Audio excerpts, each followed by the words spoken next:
Go and take this one for you, John. The Trump administration's plan to import beef from Argentina, it's already drawn some heavy criticism. I'd like to hear your thoughts on that, farmers and lawmakers alike. Will, you're a cattle farmer. Tell us what you plan to do for your business and how this is going to be impacting you. Will, I'll give this to you.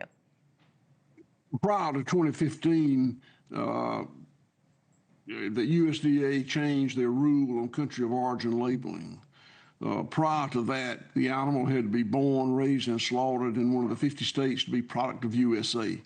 In 2015, the rule was changed so that if value was added in the United States, it could be marked product of the USA. And that opened the door for countless tons of really lean beef to be brought into this country to mix with the 50% fat ratio beef that comes from the feedlot industry. And it brought down the price of beef, and it allowed packers to make a lot of money on the consumer's dollar. We support mandatory country of origin labeling, which means packers can bring in as much beef as they want to from other countries, but it needs to be labeled product of the USA or product of Argentina or product of Brazil or wherever it came from. Well, you guys are the backbone of this economy in a lot of ways. It's a national security concern if we can't feed our population. So that's one of the reasons we always like to tip our hats, no pun intended, here at NewsNation to our farmers. I also recently interviewed 2 restaurateurs in California about how they're being impacted by these beef prices going up. They're saying they're having to get really creative with what's on the menu. Take a listen. What we're trying to do is maybe trying to use other cuts of meat, chicken and pork, but, we're very beef-centric, and the demand for beef has not gone down in the United States. As a matter of fact, it's probably gone up. Families are gathering to grab a nice bite for dinner. It's hard to say, you've got a $42, plate for dinner. You've got a $50 steak on the table. It can be a real challenge, even in a healthy economic environment. Yeah, and we're hearing that restaurants are starting to, decrease portion sizes and things like that to try to keep the cost down. You can't charge $75 in most places like you might be able to garner in Vegas. Will, I'll stick with you on this when you're stuck in the middle of it raising cattle. What do you think can be done to get herd numbers up and prices back down? Well, beef is higher than it's been since 1950. And it's because cattle farmers have not gone back into the business. It's historically been very cyclical, up and down over about an 8-year period.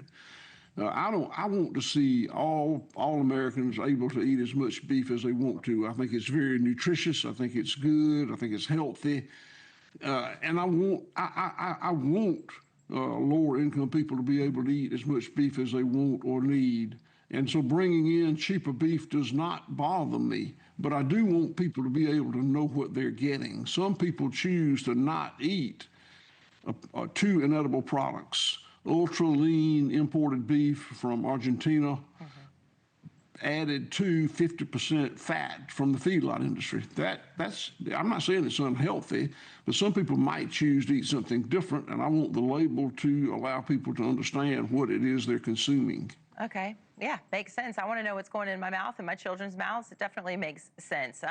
John, look, both of you guys are your 4th and 5th generation farmers. We know that the buying and selling relationships go back generations sometimes too. John, how has all of this uncertainty been impacting you, and how do you think it's going to impact you going forward? Well, first of all, I know everybody's eating their breakfast right now, and it's very important for the average American consumer to know that only 15 cents of the dollar that they spend goes back to me and to Will, the ranchers out there. And it's really big agribusiness and the packers who are really getting the most of the money. And that's why I really support Will through regenerative practices and what he's doing. He's really a great blueprint for America right now of trying to not only just rejuvenate the soil, but rejuvenate the pocketbooks of the American farmer and rancher. And he's a testament, and I really appreciate him being here today. But we've got some real problems in rural America right now with profitability, and bankruptcies are up. American factory workers are being laid off, and unfortunately, due to this administration's inactivity, they've caused a big problem, and we're going to be dealing with this for generations to come. Thank you for watching. Subscribe below and download our NewsNation app right now on your phone, and you will get fact-based, unbiased news for all Americans.